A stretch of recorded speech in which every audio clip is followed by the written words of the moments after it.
Assalamualaikum warahmatullahi wabarakatuh. Selamat siang sahabat. Weda sekarang berada di Masjid Hagia Sophia, masjid yang dulunya adalah sebuah gereja.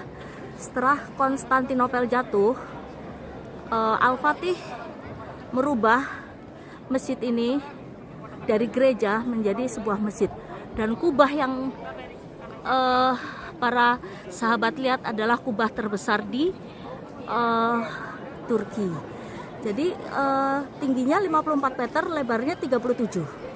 Ya, ini dia keadaannya. Sangat megah.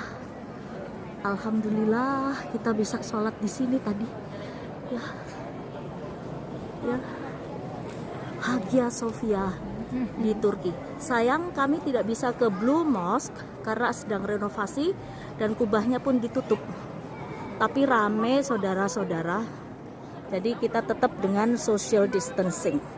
Nanti bagian luar aku bikin tersendiri ya, karena itu ada gambar-gambar yang bekas gerejanya dulu.